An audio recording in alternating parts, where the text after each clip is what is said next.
Hi everyone, I'm Erin. I'm the founder of SilverStrides, and I'm here interviewing Zach, who's another PhD student in my doctoral program at Stevens up there. And we're going to be talking about Zach's research, what he's learning, and what he's working on while we walk along the Hudson River. So, Zach, do you want to introduce yourself?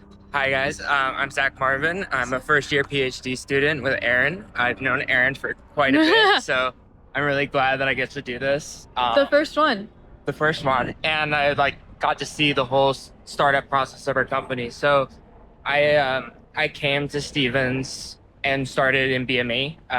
Erin was Mechie, but we both were in the same friend group, and then both kind of started our own companies separately. And I'm lucky enough to see her continue with that throughout. She's done a really great job. So I've been a BME all throughout. I did my undergrad in BME, and then I actually did my master's in Erin's PI's or like professor's lab, Dr. Zafriou. And then I got to take kind of what I learned there and like that innovation and research focused mindset and propose my own question to kind of explore with Dr. Nataraj. Yeah. So that's a little bit about me. So can you give us a 1 to 2 sentence summary of all of your research? Sure. So the 1 to 2 sentence summary really boils down to taking cues, so audio, visual, or haptic cues, to try to improve performance in individuals with neurocognitive disorders. Specifically, in my case, it's like spinal cord injury and Parkinson's, but we're using virtual reality as a means to do this. Can you break down your research for us a little bit? Sure. So my first goal coming in was very much music, but Dr. Nataraj's lab is very much focused on performance metrics. So with the combination of like visual cues, such as like changes in your environment visually, Dr. Nataraj kind of alters that through virtual reality. So that's kind of one of the things that we're big on is like altering the environment so that a lot of these individuals can do really unique tasks that maybe don't feel like they're in their environment. They don't feel like in their own body. They can do stuff that they're not like inhibited by their real world surrounding. So that's like the visual component, and then the audio component. Audio cues give you a lot of really interesting kind of metrics. So when I did my master's, I did it on postural audio sounds. So it was basically any change in posture can help prevent falls or other measures that happen.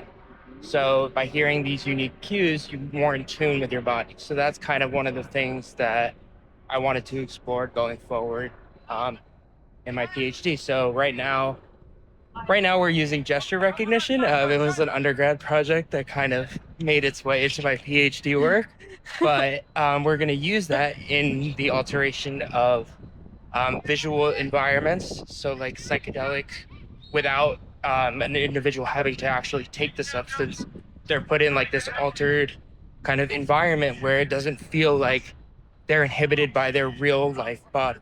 So that it's like an out of body experience, but a completely safe one, where they can do tasks that maybe their paralysis isn't as effective or like as inhibitory. So like they might not feel, even though they are still paralyzed, they might get a little extra muscle movement.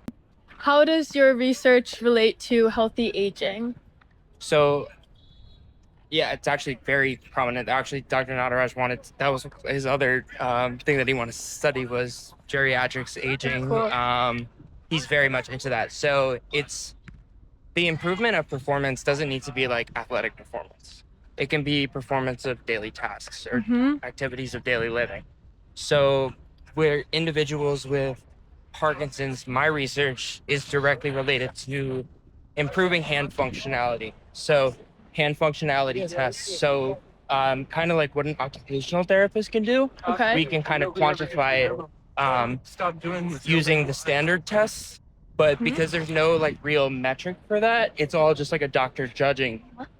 Oh, they did that so fast. Or like they did 5 taps per minute. But if we can quantify using my protocol, which like recognizes gestures, Yeah. we can help to improve metrics, like maybe it'll be easier to zipper or button or stuff like that. So not so much like legs or like aspects like that, but more Mm-hmm. upper body Yeah. aspects. So very much because as you age, you start to lose muscle control, musculoskeletal function Yeah. all over. So just like little things that help engage you, as well as you're also getting the neurocognitive aspect. So you're getting like the VR is like a different Yeah. environment. So you're improving your vision, all these other, your hearing, different components like that. So Cool. Can you tell us what motivated you to get a PhD or to specifically focus on the topics that you're researching? So I have two answers. I have a joke answer and then a real answer. So the joke answer, the one that my mom always tells me, is that I didn't want to get a real job, and that's why I did it. And I'm like, fair. But the real answer is that my mom's a speech pathologist, and she works with a lot of multiply disabled individuals that don't have normal disorders, very specific personal disorders. So that kind of sparked my interest. Is like, how can we improve performance in and as well as like help individuals when they have cases that don't meet a textbook. So Yeah. it's personalizing these unique cues to improve performance in these individuals. It's tailoring treatments to help improve clinical outcomes. That's the main reason why I did it, is so that because everybody's unique.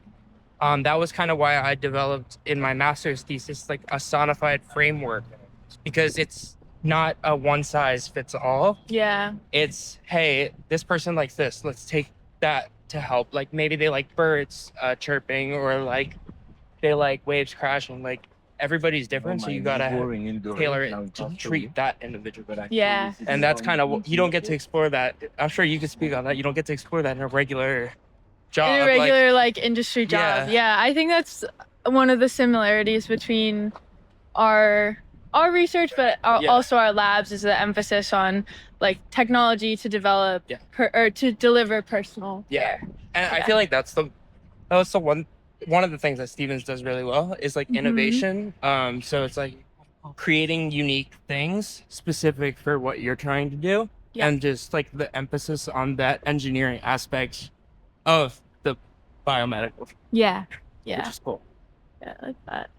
The next question is inspired by someone in the Hoboken walking group. I was asking them what they wanted to see from this like lifelong learning section of SilverStrides, and from research they wanted to hear some success stories. And I know for our research we're not doing like clinical trials, but I wanted to know if you have any wins or successes, things that you're proud of. Maybe the stats don't capture it or it's not included in the papers, but something you want to celebrate. Yeah, so I have kind of a few things. Like, so the motivation behind my research and the thing that like keeps pushing me is I have these meetings with the Bronx VA as well as Hackensack Meridian, and they kind of tell these personal anecdotes of like individuals that may be struggling with spinal cord injury and Parkinson's, and how what I'm doing can help them. And it's like they my PI like advisors, they come up with like, hey, this person can't do this, so can you fix that? And it feels like a very personal, even though I don't know the individual, it Yeah. feels personal in terms of like I'm solving a problem for them. Yeah. And then even though I'm in my first year, the one win that was kind of cool and very unexpected was I was at Northeast Engineering or Biomedical Engineering Conference at NYU, and I did not expect anything going into it. I actually left early because I have 5 siblings. One of my sisters was competing, so I had to watch her. Yeah. So I left the conference early, and I found out a few months later that I had actually won Best Poster. Yeah. But that was cool because I didn't even know that the guy that came up to me was a judge, but he recognized that what I was doing in Python was really unique and cool.